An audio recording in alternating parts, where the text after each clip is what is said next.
একাদশ শ্রেণীর প্রথম সেমিস্টারের প্রথম ছোট গল্প পুঁই মাচা নিয়ে আমরা আলোচনা করছিলাম। ইতিপূর্বে গল্পের দুটি পর্ব আমরা প্রকাশিত করেছি। তোমরা যারা সেই দুটি পর্ব দেখোনি, আমাদের ভিডিওর কমেন্টে লিঙ্ক থাকবে, সেখানে ক্লিক করে তোমরা পর্ব দুটি দেখে নিতে পারো। এর আগের পর্বে খেন্তির যে সার্জের জামা হরিপুরের রাসমেলায় 2.5 টাকা মূল্যে কিনে নিয়ে আনা হয়েছিল সেই সম্পর্কে জেনেছি। আজকের পর্বে থাকছে তার পরের অংশ। পৌষ সংক্রান্তি। সন্ধ্যাবেলা অন্নপূর্ণা একটি কাশিতে চালের গুঁড়া, ময়দা এবং গুড় দিয়া চটকাইতেছিলেন। একটা ছোট বাটিতে 1 বাটি তেল।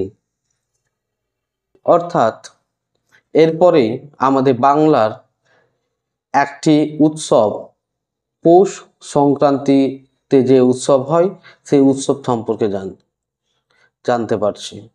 আমরা জানি আমাদের গ্রামে প্রায় সকল বাড়িতেই পৌষ সংক্রান্তি উপলক্ষে পিঠে তৈরি হয়। নানান ধরনের পিঠে, সেই পিঠেতে নানান ধরনের পুর থাকে এবং সেই পিঠে আমরা আমাদের বাড়িতে পৌষ সংক্রান্তিতে তৈরি করা হয়। আমাদের পাঠ্য পুঁই মাচা গল্পেও সেই পৌষ সংক্রান্তির পিঠে তৈরির মুহূর্তর প্রতিচ্ছবি আমরা দেখতে পাচ্ছি। অন্নপূর্ণা চালের গুঁড়ি, ময়দা এবং তেল নিয়ে পিঠে তৈরি করতে বসেছে এবং পিঠে তৈরির যে উপকরণ প্রয়োজন সেই উপকরণগুলো নিয়ে পিঠে তৈরির দোলা তৈরি করছে। খেন্তি কুড়ুনির নিচে একটা কলার পাতা পাড়িয়া 1 থালা নারকেল কুড়িতেছে। অন্নপূর্ণা প্রথমে খেন্তির সাহায্য লইতে স্বীকৃত হন নাই, কারণ সে যেখানে সেখানে বসে বনে বাজারে ঘুরে ফেরে। তাহার কাপড় চোপড় শাস্ত্রসম্মত ও সূচি নহে। অবশেষে খেন্তি নিতান্ত ধরিয়া পড়ায় হাত পা ধোয়াইয়া ও শুষ্ক কাপড় পরাইয়া তাহাকে বর্তমান পদে নিযুক্ত করিয়াছেন। আর কি করছে? খেন্তি একটা কলা পাতা পেতে তার উপর নারকেল কুড়ছিল। মূলতভাবে পিঠে তৈরি করার পাশাপাশি নারকেলের লাড্ডু হয় এবং পিঠের যে পুর সেটাও কিন্তু নারকেল দিয়ে তৈরি করা হয়। তো খেন্তি সেই নারকেল কুড়ছিল। প্রথমে অবশ্য অন্নপূর্ণা তাকে এই কাজে নিযুক্ত করতে সমর্থ হননি, কারণ খেন্তি সে যেখানে সেখানে ঘুরে বেড়ায় এবং তার পোশাক পরিচ্ছদ স্বাস্থ্যসম্মত নয় এবং সূচি নয়। সূচি কথার অর্থ হলো শুদ্ধ নয়।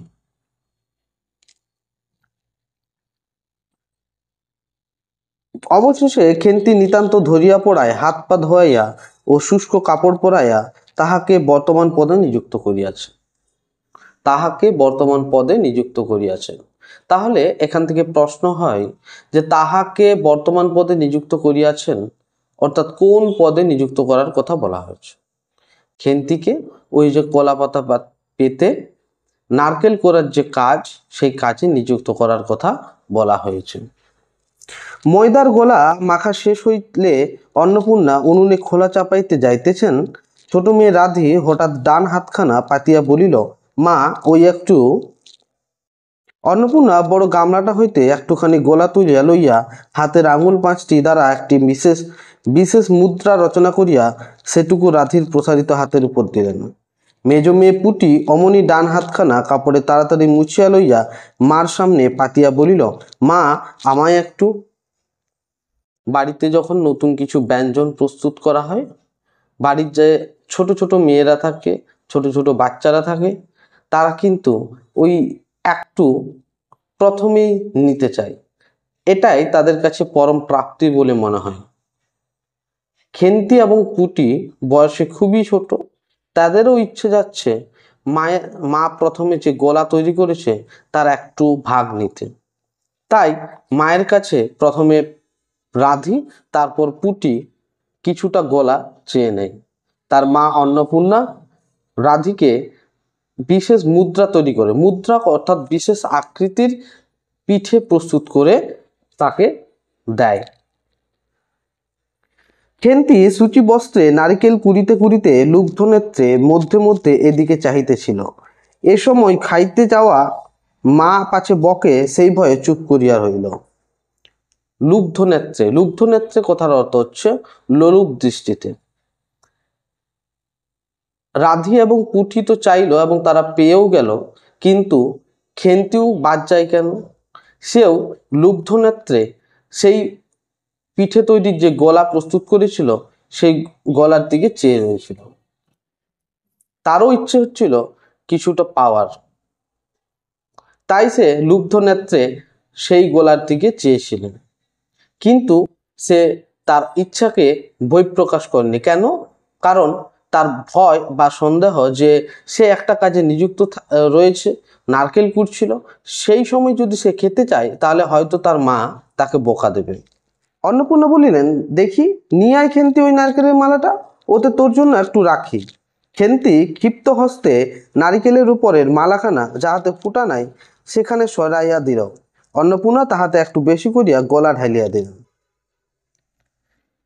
তাহলে খেন্তি যে লোলুপ দৃষ্টিতে ওই গলার দিকে চেয়ে রয়েছে, মা অন্নপূর্ণা কিন্তু জানেন।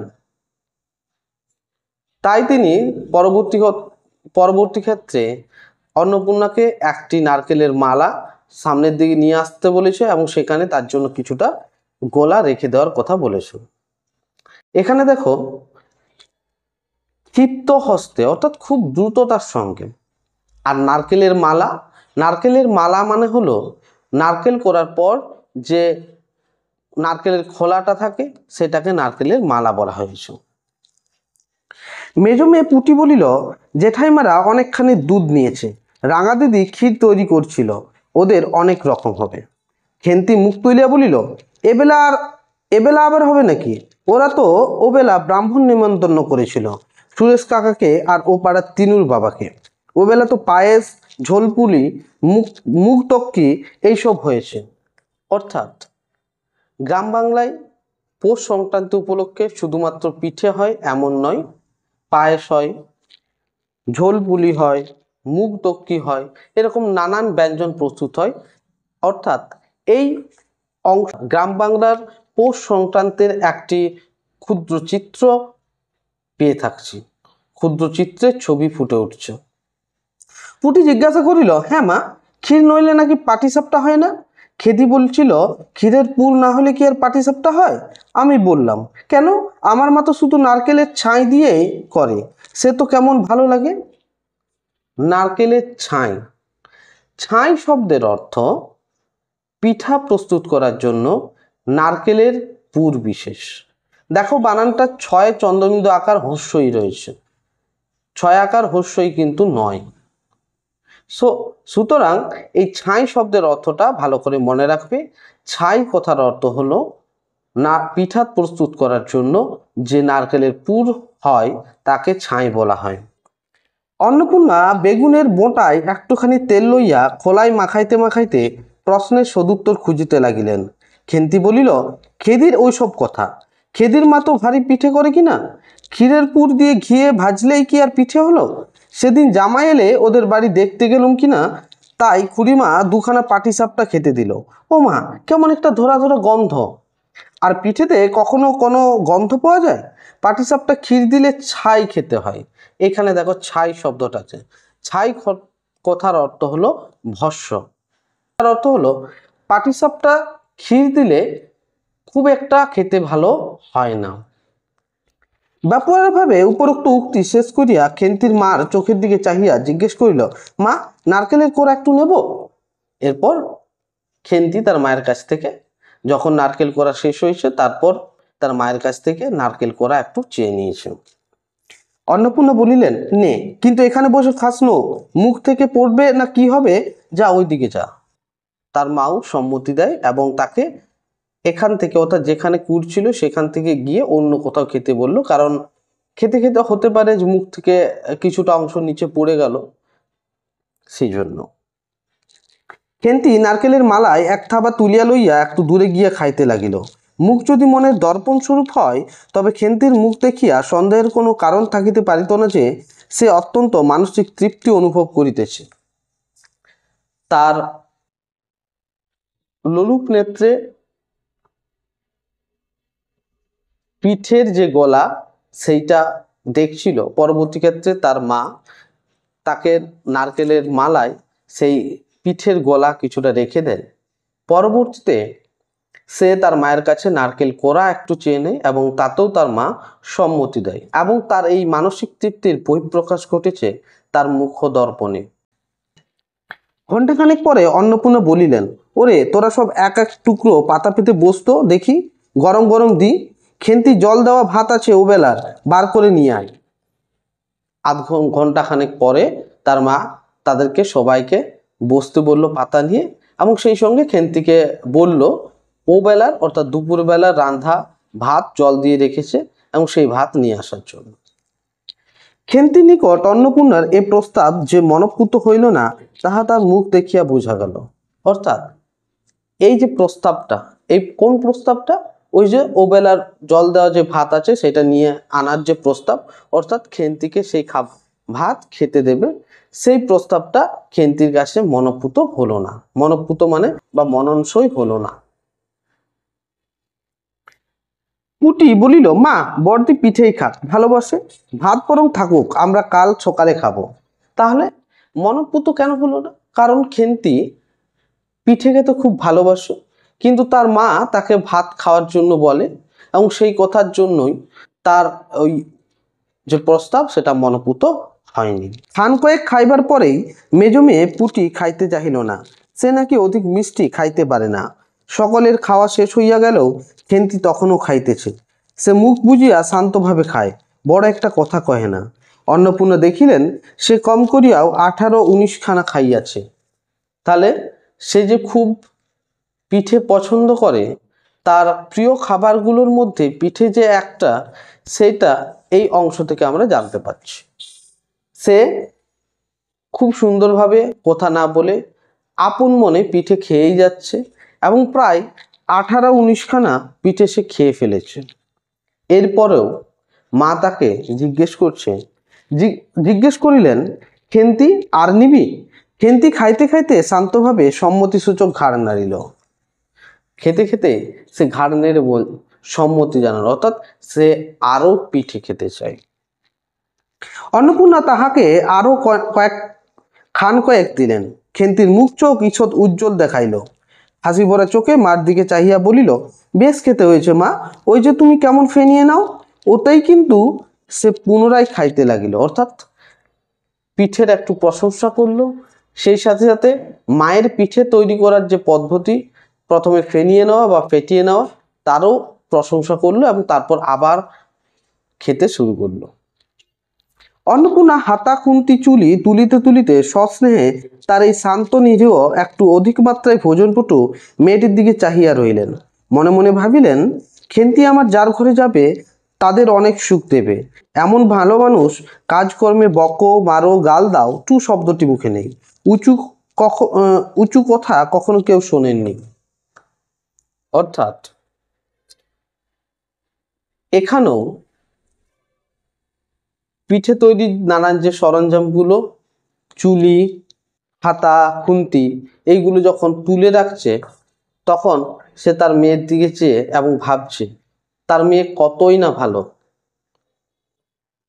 বাড়ির বিভিন্ন কাজে পটু, বিভিন্ন কাজে মাকে সহায়তা করে, সেই সঙ্গে হতে পারে একটু ভোজনপটু, একটু বেশি খেতে পছন্দ করে, কিন্তু তাকে বকো মারো যা কিছু করো সে কিন্তু ঘুরে কোনো প্রত্যুত্তর দেয় না বা তার উত্তরে কিছু বলেও না, মুখ বুজে সমস্ত কথা সহ্য করে। বৈশাখ মাসের প্রথমে সয়হরির এক দূর সম্পর্কীয় আত্মীয়ের ঘটকালিতে খেন্তির বিবাহ হইয়া গেল। তাহলে খেন্তির বিবাহ কোন মাসে হয়েছিল? বৈশাখ মাসে। কারা করিয়েছিল? দূর সম্পর্কের এক আত্মীয়ের কুটুম ঘটকালিতে খেন্তির বিবাহ হয়েছিল। দ্বিতীয় পক্ষের বিবাহ করিলেও পাত্রটি বয়স 40-এর খুব বেশি কোনো মতেই হইবে না। তাহলে খেন্তির যার সাথে বিবাহ হয়েছিল সেটা ছিল তার দ্বিতীয় পক্ষের বিবাহ। পাত্রের বয়স প্রায় 40-এর চেয়ে কিছুটা বেশি হতে পারে, মানে মোটামুটি ভাবে 40 বছর পাত্রের বয়স। প্রথমে এখানে অন্নপূর্ণা আদৌ ইচ্ছুক ছিলেন না, কিন্তু পাত্রটি সঙ্গতিপন্ন, শহর অঞ্চলে বাড়ি, সিলেট চুন ও ইটের ব্যবসায় 2 পয়সা নাকি করিয়াছে, এরকম পাত্র হঠাৎ মেলাও বড় দুর্ঘটনা কিনা।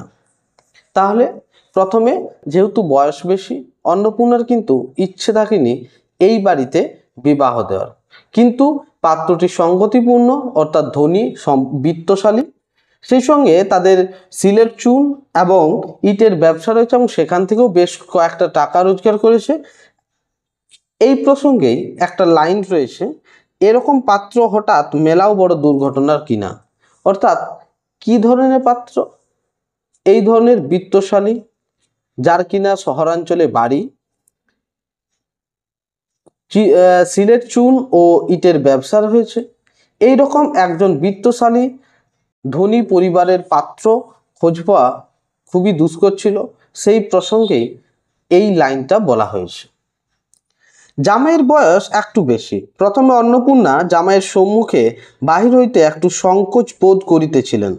পরে পাছে খেন্তির মনে কষ্ট হয়, এই জন্য বরণের সময় তিনি খেন্তির সুপুষ্ট হস্তখানি ধরিয়া জামাইয়ের হাতে তুলিয়া দিলেন। চোখের জলে তাহার গলা বন্ধ হইয়া আসিল, কিছু বলিতে পারিলেন না। চোখের জলে তাহার গলা বন্ধ হইয়া আসিল, কিছু বলিতে পারিলেন না।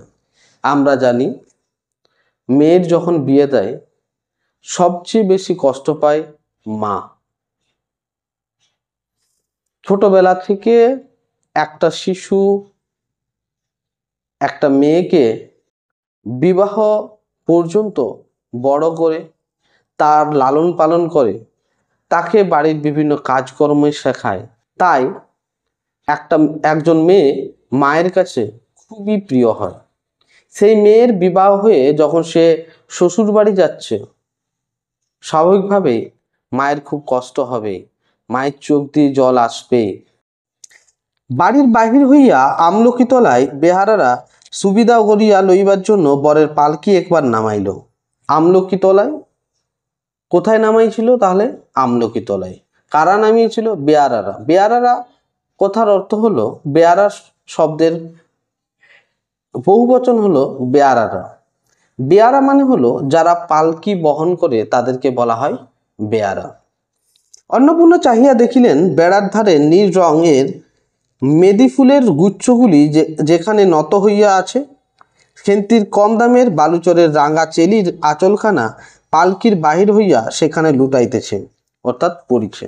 তাহলে বিবাহের জন্য কি পরিধান করেছিল? কম দামের বালুচরের রাঙা চেলি।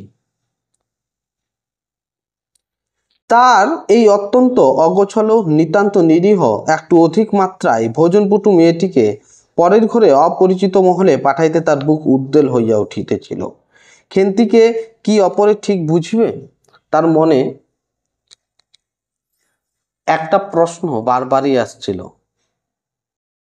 সে জানে খেন্তি একটু খেতে ভালোবাসে, সে একটু ভোজনপটু, কিন্তু আমরা আগেই জেনেছি যে মেয়েদের এত বেশি খেতে নেই, এই একটা প্রথা বা এই একটা কথা সমাজে প্রচলিত ছিল, যার কারণে খেন্তি যে খুব বেশি খেতে ভালোবাসে সেটা শ্বশুর বাড়িতেও যদি এরকমই অবস্থা থাকে, তাহলে শ্বশুর বাড়ির লোকেরা তাকে ভুল বুঝবে কিনা সেই প্রশ্ন নিয়ে সবসময় চিন্তিত থাকছে কে? অন্নপূর্ণা। যাইবার সময়ে খেন্তি চোখের জলে ভাসিতে ভাসিতে সান্ত্বনার সুরে বলিয়াছিল, মা, আষাঢ় মাসেই আমাকে এনো, বাবাকে পাঠিয়ে দিও, 2 মাস তো। ও পাড়ার ঠান দিদি বলিলেন, তোর বাবা তোর বাড়ি যাবে কেন রে? আগে নাতি হোক তবে তো। অর্থাৎ যাওয়ার সময় প্রথমে মেয়েদের মন শ্বশুর বাড়িতে টিকে থাকে না, কিছুদিনের মধ্যেই তাদের বাপের বাড়ি আসার জন্য মন আনচান করে। খেন্তি তাই তার বাবাকে বলছে তাকে যেন আষাঢ় মাসে অর্থাৎ 2 মাস পরে যেন তাকে বাপের বাড়ি নিয়ে আসে। খেন্তির মুখ লজ্জায় রাঙা হইয়া উঠিল। অর্থাৎ ঠাম্মা বা দিদার এই ধরনের যে কথা, এই কথাটা বলে শুনে খেন্তির মুখ লজ্জায় রাঙা হয়ে গেল। জলভরা ডাগর চোখের উপর একটুখানি লাজুক হাসির আভা মাখাইয়া সে একগুঁয়েমি সুরে বলিল, না যাবে না বই কি, দেখো তো কেমন না যান। ফাল্গুন চৈত্র মাসের বৈকালবেলা উঠানের মাচায় রৌদ্রে দেওয়া আমসত্ত্ব তুলিতে তুলিতে অন্নপূর্ণার মন হু হু করিত। তার অনাচারী লোভী মেয়েটি আজ বাড়িতে নাই। কোথা হইতে বেড়াইয়া আসিয়া লজ্জাহীনার মতন হাতখানি পাতিয়া মিনতি সুরে অমনি বলিবে, মা বলবো একটা কথা, ওই কোনটা ছিঁড়ে একটুখানি।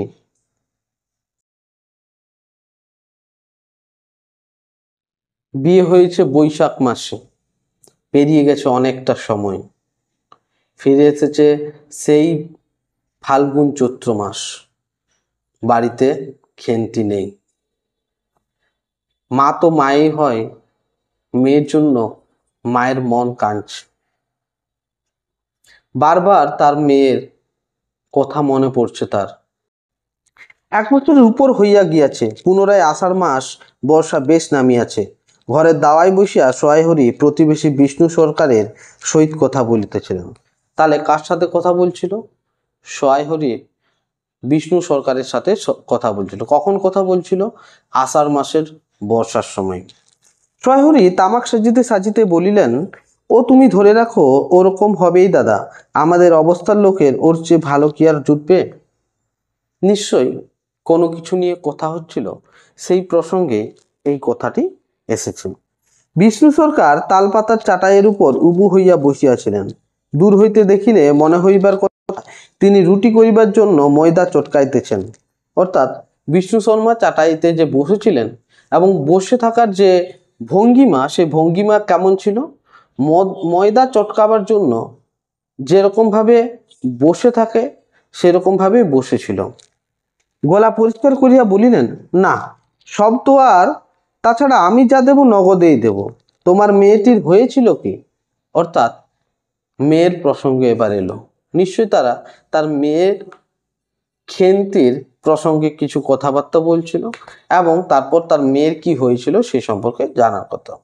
বিয়ে হয়ে গেছে, তারপরে প্রসঙ্গ আমরা জানি না। বিয়ে হওয়ার পর এতগুলো দিন কেটে গেছে, এতগুলো মাস কেটে গেছে, খেন্তির কি হয়েছে, শ্বশুর বাড়িতে গিয়ে খেন্তি আদৌ ঠিকঠাকভাবে সংসার করতে পেরেছিল কিনা, শাশুড়ি কেমন ছিল, স্বামী কেমন ছিল, এই সমস্তগুলো আমরা কিছুই জানি না।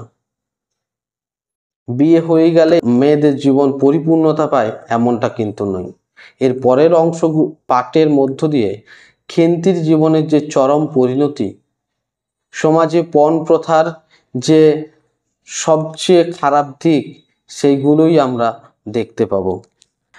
সোয়াইহরি হুকাটায় 5-6টি টান দিয়া কাশিতে কাশিতে বলিলেন, বসন্ত হয়েছিল শুনলাম। ব্যাপার কি দাঁড়ালো বুঝলে? মেয়ে তো কিছুতেই পাঠাতে চায় না। 250 আন্দাজ টাকা বাকি ছিল, বললে ও টাকা আগে দাও তবে মেয়ে নিয়ে যাও। অর্থাৎ বিয়ের সময় যে পণ দেওয়া হয়, সমাজে প্রচলিত পণ প্রথার একটা কাহিনী এখানে আমরা পাচ্ছি। সমাজে প্রচলিত পণ প্রথার একটি কুপ্রভাব আমরা এখানে দেখতে পাচ্ছি। মেয়ের বিয়ে দিয়েছে, সেই সঙ্গে মেয়ের বিয়ের জন্য পণ দিয়েছিল এবং এই পণের টাকার প্রায় 250 টাকা বাকি ছিল, যার কারণে যখন মেয়ের বাড়িতে যায় তখন সেই মেয়েকে তারা পাঠাতে চায়নি। এরপরেই বলছে একেবারে চামার। চামার কথার অর্থ হৃদয়হীন। তারপর বললাম, টাকাটা ভাইয়া ক্রমে কমে দিচ্ছি, পুজোর তত্ত্ব কম কেড়েও 30টে টাকার কমে হবে না ভেবে দেখলাম কিনা। মেয়ের নানা নিন্দে উঠালো, ছোট লোকের মেয়ের মতো চলে, হাবাতে ঘরের মতো খায়, আরো কত কি। অর্থাৎ প্রথমে যখন 250 টাকা বাকি ছিল, মেয়েকে তারা পাঠাতে চায় না। টাকা পরিশোধ করার জন্য কি প্রস্তাব দিয়েছে? যে টাকা সে ভায়া ক্রমে কমে, অত কিছুটা কিছুটা করে টাকা পরিশোধ করবে। কিসের টাকা পরিশোধ করবে? পণের টাকা। কিন্তু তারা সেই কথাতেও রাজি হয়নি। আবার খেন্তি সম্পর্কে নানান কথা তারা রটিয়েছিল। কি কি কথা? খেন্তি ছোট লোকদের মতো চলে, হাবাতে খায় ইত্যাদি। পৌষ মাসে দেখতে গেলাম, মেয়েটাকে ফেলে থাকতে পারতাম না বুঝলে। সোয়াইহরি হঠাৎ কথা বন্ধ করিয়া জোরে জোরে মিনিট কতক ধরিয়া হুকায় টান দিতে লাগিলেন। কিছুক্ষণ দুজনের কোনো কথা শোনা গেল না। অল্পক্ষণ পরে বিষ্ণু সরকার বললেন, তারপর? এরপরে কি হলো সে সম্পর্কে জানি। তাহলে পৌষ মাসে দেখতে গেলেন কে? সহায় হরি। সম্ভবত তার স্ত্রীও তার সাথে গেছিলেন। পরের অংশ পড়লে আমরা জানতে পারবো। আমার স্ত্রী অত্যন্ত কান্নাকাটি করতে পৌষ মাসে দেখতে গেলাম মেয়েটার যে অবস্থা করেছে। শাশুড়িটা শুনিয়ে শুনিয়ে বলতে লাগলো, না জেনে শুনে ছোট লোকের সঙ্গে কুটুম্বিতা করলে এরকমই হয়, যেমনই মেয়ে তেমনই বাপ। পৌষ মাসের দিন মেয়ে দেখতে এলেন শুধু হাতে। পরে বিষ্ণু সরকারের দিকে চাহিয়া বলিলেন, বলি আমরা ছোট লোক কি বড় লোক তোমরা তো সরকার খুঁড়ো, জানতে বাকি নেই। বলি পরমেশ্বর চাটুর্যের নামে নীলকুচির আমলে এই অঞ্চলে বাঘে গরুতে এক ঘাটে জল খেয়েছে। আজই না হয় আমি প্রাচীন। আভিজাত্যের গৌরবে সহায়হরি শুষ্কস্বরে হা হা করিয়া খানিকটা শুষ্ক হাস্য করিলেন। পৌষ মাসের দিন মেয়েকে দেখতে গেছে সহায়হরি চাটুর্য এবং তার স্ত্রী অন্নপূর্ণা। সেখানে গিয়ে তার শাশুড়ি বেশ কয়েকটা কথা শুনিয়েছে যে পৌষ মাসের দিন খালি হাতে মেয়েকে দেখতে চলে এসছে। সেই সঙ্গে সঙ্গে তাদেরকে ছোট লোক বলে অপমানও করে। এই কথাগুলো বলতে বলতে সহায়হরি বিষ্ণু সরকারকে তাদের পূর্বপুরুষের আভিজাত্যের কথা বলে এবং সেই সঙ্গে বলেন তাদের পূর্বপুরুষ পরমেশ্বর চাটুর্যে সেই সময় নাকি বাঘে গরুতে একসাথে জল খেয়েছে, অর্থাৎ সকলে তাকে সমীহ করে চলতো সেই সম্পর্কে। বিষ্ণু সরকার সমর্থন সূচক একটা অস্পষ্ট শব্দ করিয়া বার কতক ঘাড় নাড়িলেন। তারপর ফাল্গুন মাসেই তার বসন্ত হলো। তাহলে পৌষ মাসে দেখতে গেছিল, তারপরের ফাল্গুন মাসে কি হয়েছিল? মেয়েটার বসন্ত। এমনকি আমার বসন্ত গায়ে বেরোতে টালায় আমার এক দূর সম্পর্কের বোন আছে, একবার কালীঘাটে পুজো দিতে এসে তার খোঁজ পেয়েছিল, তারই ওখানে ফেলে রেখে গেল। আমায় না একটা সংবাদ না কিছু। তারা আমায় সংবাদ দেয়, তা আমি গিয়ে কতটা খারাপ মানসিকতার মানুষ হলে নিজের স্ত্রীকে বসন্ত গায়ে বেরোতে অন্যের বাড়িতে গিয়ে দিয়ে আসে। অর্থাৎ পুরুষতান্ত্রিক সমাজের এক নিম্ন রুচির কথা আমরা জানতে পারছি। অবশ্য আমরা যে পটভূমিকায় গল্পটা পড়ছি সেই সময় বসন্ত ছিল একটি খুবই ছোঁয়াচে রোগ। একটা বাড়িতে বসন্ত হলে বা কারো বসন্ত হলে সেই বসন্ত পুরো গ্রামে ছড়িয়ে যেতে পারে। সেই জন্য তারা কি করেছিল? বসন্ত হওয়া মাত্র তাদের মেয়েকে কোথায় নিয়ে রেখে দিয়েছিল? তাদের এক দূর সম্পর্কের, অর্থাৎ সহায়হরির এক দূর সম্পর্কের বোন ছিল, কোথায় থাকতো? টালাই থাকতো, সেখানে রেখে দিয়ে চলে এসেছিল। সহায়হরিকে একটি সংবাদ মাত্র দেয়নি। পরে ওই দুই সম্পর্কের বোনের কাছ থেকে সংবাদ পায় এবং সংবাদ পেয়ে তার কাছে যায়। কিন্তু দুঃখের বিষয়, সেখানে গিয়েও মেয়েকে সে দেখতে পায় না, অর্থাৎ সেখানে মেয়ে মারা গেছিল। তা আমি গিয়ে দেখতে পাওনি? না, এমনই যে আমার গয়নাগুলো অসুখ অবস্থাতে গা থেকে খুলে নিয়ে তবে টালাই পাঠিয়ে দিয়েছি। যাক, তা চলো যাওয়া যাক। বেলা গেল। চার কি ঠিক করলে? পিঁপড়ের টোপে মুড়ির চার তো সুবিধা হবে না। অর্থাৎ মেয়ের প্রসঙ্গ বলতে বলতে তারপর সম্ভবত তারা মাছ ধরতে যাওয়ার যে চার তৈরি, সেই চার তৈরির প্রসঙ্গ নিয়ে কথা বলছে। অর্থাৎ এখানে এতটুকু আলোচনা আমাদের স্পষ্ট হলো। বৈশাখ মাসে সহায়হরির মেয়ে খেন্তির বিবাহ হলো। পরবর্তীতে আষাঢ় মাসে আনতে যাওয়ার কথা ছিল কিন্তু যায়নি। পণের টাকা 250 টাকা বাকি ছিল বলে মেয়েকেও পাঠাতে চায়নি। পরে পৌষ মাসে তারা দুজন খেন্তির শ্বশুর বাড়িতে গেলে তাদেরকে নানান কথা শুনিয়ে অপমান করা হয়। সেই সঙ্গে খেন্তির নামে বিভিন্ন কথা রটিয়ে দেওয়া হয় যে সে ছোট লোকের মতো চলে, হাবাতে ঘরের মতো খায়, এই সমস্ত কথা। পরবর্তীতে দেখা যায় ফাল্গুন মাসে তার বসন্ত হয় এবং টালায় গিয়ে তার দূর সম্পর্কের এক বোনের বাড়িতে টালায় গিয়ে সেখানে তাকে রেখে দিয়ে আসা হয় এবং সেখানে তার মৃত্যু হয়। এবং সেই প্রসঙ্গ পরে ওই যে ফাল্গুন মাসের কথা আমরা জানলাম যে ফাল্গুন চৈত্র মাসে ওই যে মন হু হু করছিল। কেন মন হু হু করছিল? কারণ সে মেয়েটি আজ আর বেঁচে নেই।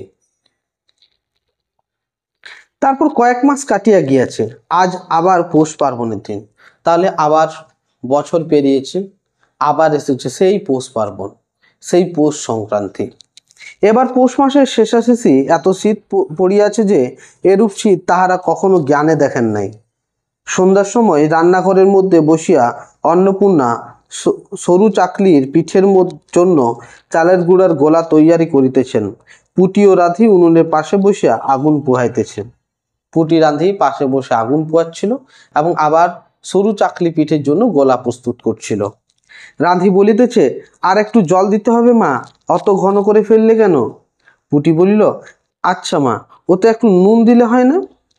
ও মা, দেখো মা, রাঁধির দোলায় কোথায় ঝুলছে, এক্ষুনি ধরে উঠবে। তারা আগুন পোহাচ্ছিল, আমরা দেখলাম উনুনের পাশে বসে।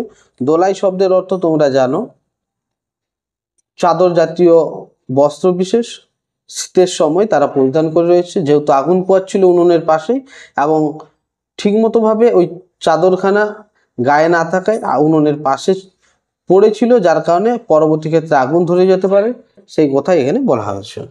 অন্নপূর্ণা বলিয়া উঠিলেন, সরে এসো, বসো মা, আগুনের ঘাড়ে গিয়ে না বসলে কি আগুন পোয়ানো হয় না? এইদিকে আয়, গোলা তৈয়ারি হইয়া গেল। খোলা আগুনে চড়াইয়া অন্নপূর্ণা গোলা ঢালিয়া মুচি দিয়া চাপিয়া ধরিলেন। দেখিতে দেখিতে মিঠে আঁচে পিঠে টোপরের মতো ফুলিয়া উঠিল। দেখিতে দেখিতে ড্যাশ আছে পিঠে টোপরের মতো ফুলিয়া উঠিল। এখান থেকে শূন্যস্থান পূরণ হতে পারে এই লাইন থেকে। পুটি বলিল, মা দাও, প্রথম পিঠেখানা কানাচে সারা ষষ্ঠীকে ফেলে দিয়ে আসি। গ্রাম বাংলার এক পূজিত দেবী হলেন ষষ্ঠী।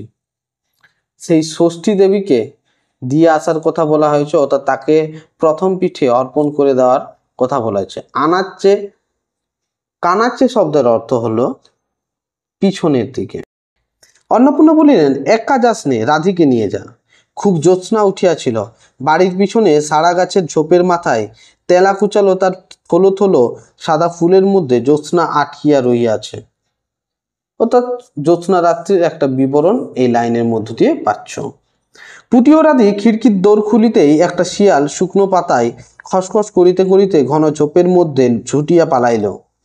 পুটি পিঠেখানা জোর করিয়া ছুড়িয়া ঝোপের মাথায় ফেরিয়া দিল। তাহার পর চারিধারের নির্জন বাসবনের নিস্তব্ধতায় ভয় পাইয়া ছেলে মানুষ পিছু হাঁটিয়া আসিয়া খিড়কি দরজা মধ্যে ঢুকিয়া পড়িয়া তাড়াতাড়ি দ্বার বন্ধ করিয়া দিল। অর্থাৎ মূলতভাবে ছোট মেয়ে তারা ওই দ্রুত গেছে, সারা ষষ্ঠীর গাছে দিয়েছে এবং দ্রুত সেটা আবার তারা বাড়ি ফিরিয়ে এসে দরজা বন্ধ করে দিয়েছে। পুটি ও রাধি ফিরিয়া আসিলে অন্নপূর্ণা জিজ্ঞাসা করিলেন, দিলি? পুটি বলল, হ্যাঁ মা, তুমি আর বছর যেখানে থেকে নেবুর চারা তুলে এনেছিলে সেখানে ফেলে দিলাম। তারপর সে রাত্রে অনেকক্ষণ কাটিয়া গেল। পিঠে গোড়ায় প্রায় শেষ হইয়া আসিয়াছে। রাতও তখন খুব বেশি। জ্যোৎস্নার আলোয় বাড়ির পিছনের বনে অনেকক্ষণ ধরিয়া একটা কাঠঠোকরা পাখি ঠকর শব্দ করিতেছিল। তাহার স্বরটাও যেন ক্রমে তন্দ্রালু হইয়া পড়িতেছে। তন্দ্রালু মনে হচ্ছে ঘুমিয়ে যাচ্ছে এমন। দুই বোনের খাইবার জন্য কলার পাতা চিরিতে চিরিতে পুটি অন্যমনস্ক ভাবে হঠাৎ বলিয়া উঠিল, দিদি বড় ভালোবাসত। আগের পৌষ পার্বণে তারা এত পিঠে তৈরি করেছিল এবং তার দিদি এত পিঠে খেয়েছিল। এই বছরে তাদের সেই দিদি নেই। তার দিদির অনুপস্থিতি তাদের মনকে কাঁদাচ্ছে। খুবই মন ব্যথিত তাদের, খুবই কষ্ট পাচ্ছে তারা। সেই সঙ্গে তাদের দুই বোনের তাদের দিদির কথা মনে পড়ছে। তিনজনে খানিকক্ষণ নির্বাক হইয়া বসিয়া রহিল। তাহার পরে তাহাদের তিনজনের দৃষ্টি কেমন করিয়া আপনা আপনি উঠোনের এক কোণে আবদ্ধ হইয়া পড়িল। সেখানে বাড়ির সেই লোভী মেয়েটির লোভের স্মৃতির পাতায় পাতায় শিরায় শিরায় জড়াইয়া তাহার কত সাধের নিজের হাতে পোতা পুঁই গাছটি মাছা জড়িয়া বাড়িয়া উঠিয়াছে।